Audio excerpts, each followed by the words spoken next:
नमस्कार दोस्तों, आप सभी का ज्ञानशाला एकेडमी में स्वागत है। आज के इस बिहार स्पेशल वीडियो में हम बिहार के प्रागैतिहासिक काल और ताम्र पाषाण काल के बारे में पढ़ेंगे और उस पर आधारित प्रश्नों को भी हल करेंगे। बिहार स्पेशल पर बेहतर समझ विकसित करने के लिए आप हमारे साथ लगातार जुड़े रहिए। आप हमारे चैनल को सब्सक्राइब कर लें, साथ ही बेल आइकन को भी क्लिक कर दें ताकि आपको निरंतर अपडेट मिलता रहे। तो चलिए अब हम वीडियो को शुरू करते हैं। हम अपने अतीत को या दूसरे शब्दों में कहें इतिहास को 3 कालों में बांटकर पढ़ सकते हैं। पहला प्रागैतिहासिक काल, दूसरा आदि ऐतिहासिक काल और तीसरा ऐतिहासिक काल। इतिहास को जानने के हमारे पास 2 ही स्रोत होते हैं।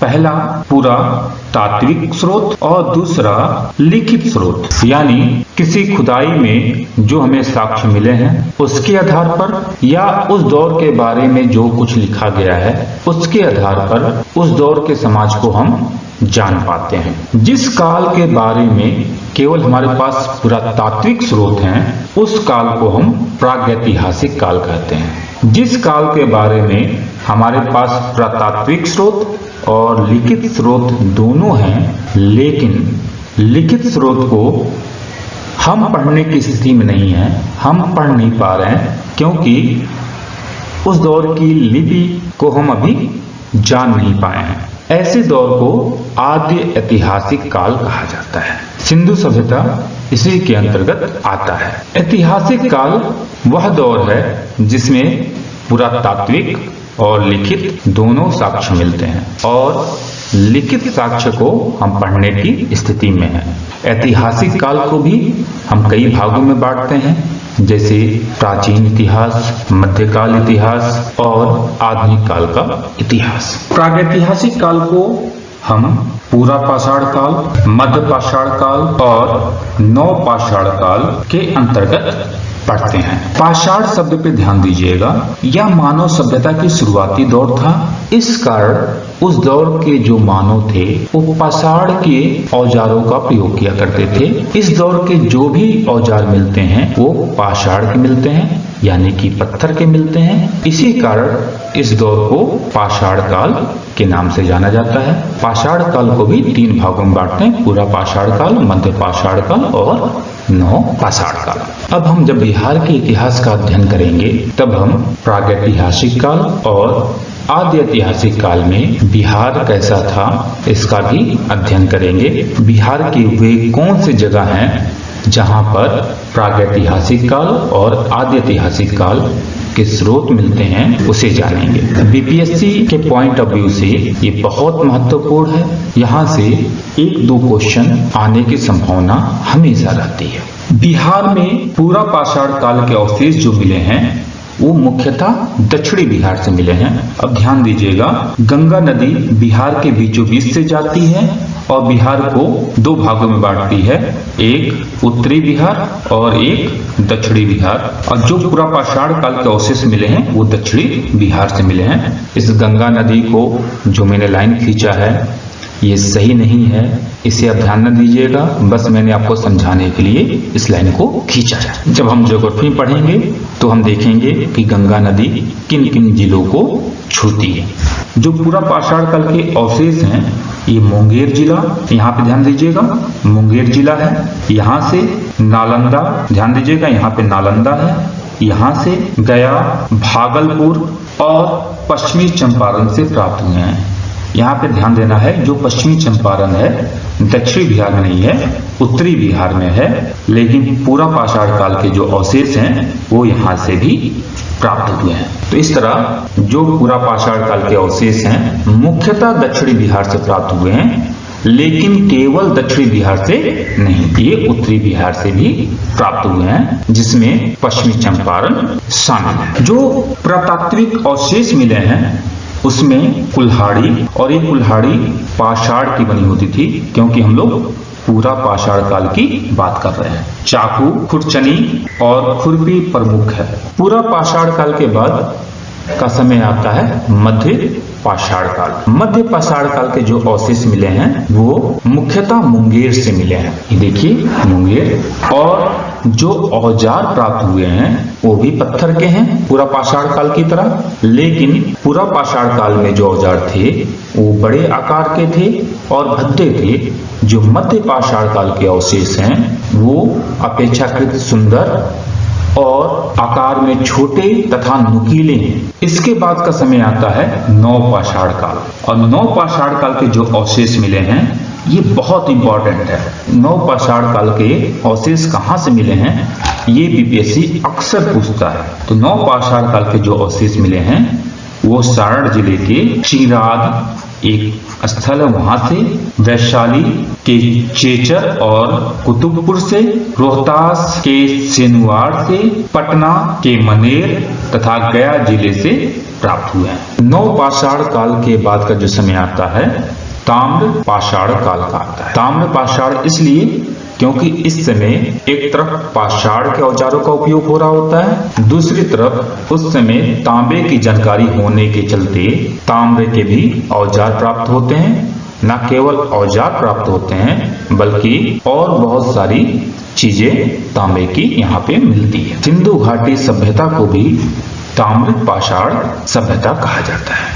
ताम्र पाषाण काल के जो अवशेष मिलते हैं वो चिराद से मिलते हैं। ध्यान दीजिएगा जो चिराद है कहाँ पे है, सारण जिले में है, और सारण को बोलचाल की भाषा में छपरा के नाम से भी पुकारा जाता है। सोनपुर से मिले हैं, मनेर से मिले हैं, चेचर से मिले हैं, सेनुवार से मिले हैं और भागलपुर से भी मिले हैं। सेनुवार रोहतास में है, मनेर पटना में है, चेचर जो है वो वैशाली में है। इस दौर में काले और लाल मृद भांड भी मिले हैं। मृद भांड का मतलब होता है मिट्टी के बर्तन। अब हमने पढ़ लिया पूरा पाषाण काल के अवशेष कहाँ से मिलते हैं, मध्य पाषाण काल के अवशेष कहाँ से मिलते हैं और नव पाषाण काल के अवशेष कहाँ से मिलते हैं।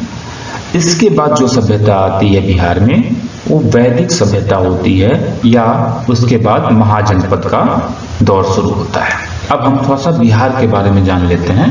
याज्ञवल्क्य के एक विद्वान हुए थे, इन्होंने शतपथ ब्राह्मण लिखा था और इसी में सबसे पहले बिहार के भौगोलिक क्षेत्र का उल्लेख किया गया था। हमने जब बिहार को संक्षेप में पढ़ा था तो वहां भी इनका नाम आया था, वहां भी मैंने इसे बताया था।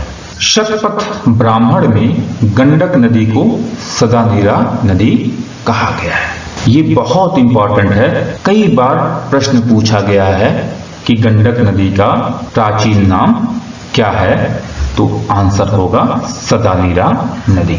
वेदों में बिहार क्षेत्र के लिए कीकट और व्रात्य शब्द का प्रयोग किया गया है। वाल्मीकि रामायण में बक्सर क्षेत्र के लिए मलद और करुणा शब्द का प्रयोग किया गया है।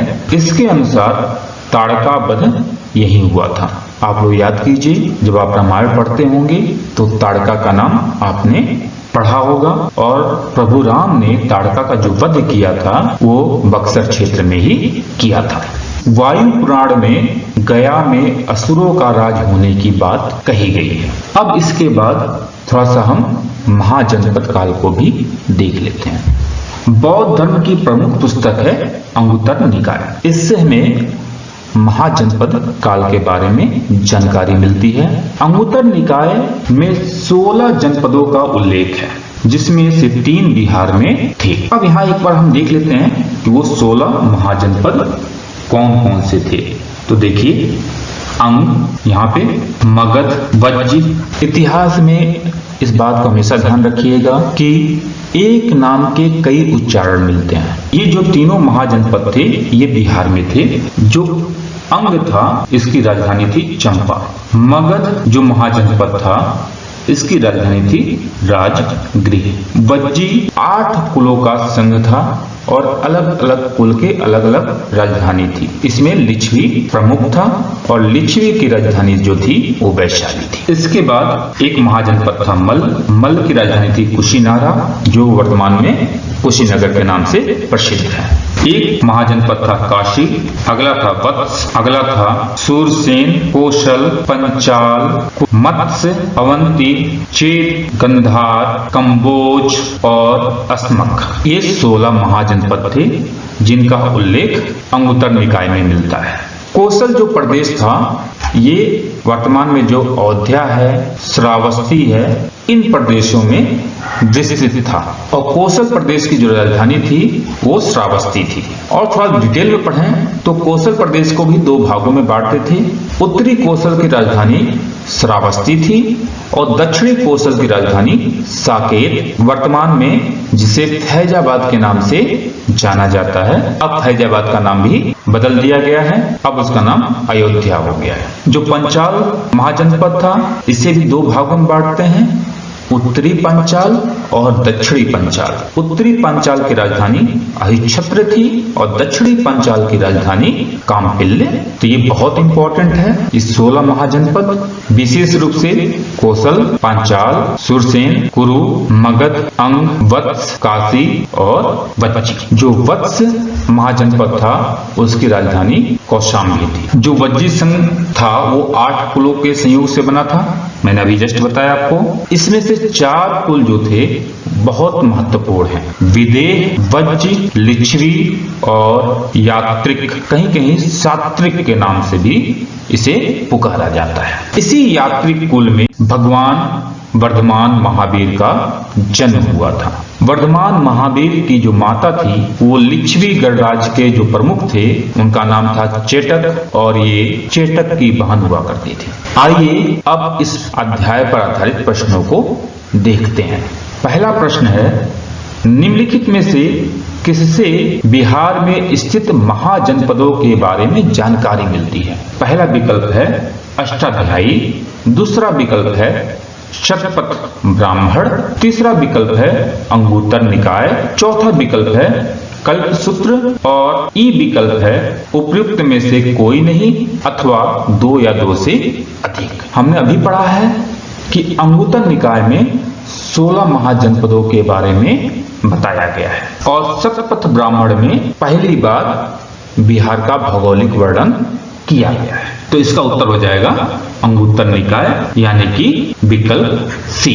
दूसरा प्रश्न है, बिहार में ताम्र प्रस्तर युग के अवशेष कहां से प्राप्त हुए हैं? पहला विकल्प है चिरांद, दूसरा है चेचर, तीसरा है सोनपुर, चौथा है मनेर और पांचवा है उपयुक्त में से कोई नहीं अथवा 2 या 2 से अधिक। ये जो पांचवा विकल्प है बीपीएससी की अपनी खोज है ताकि बच्चे किसी प्रश्न पर कोर्ट में ना जा सकें। हमने अभी पढ़ा है कि ताम्र प्रस्तर यानी कि ताम्र पाषाण युग के जो अवशेष मिले हैं बिहार में वो सारण जिले के चिराद से मिले हैं यानी कि पहला विकल्प सही होगा।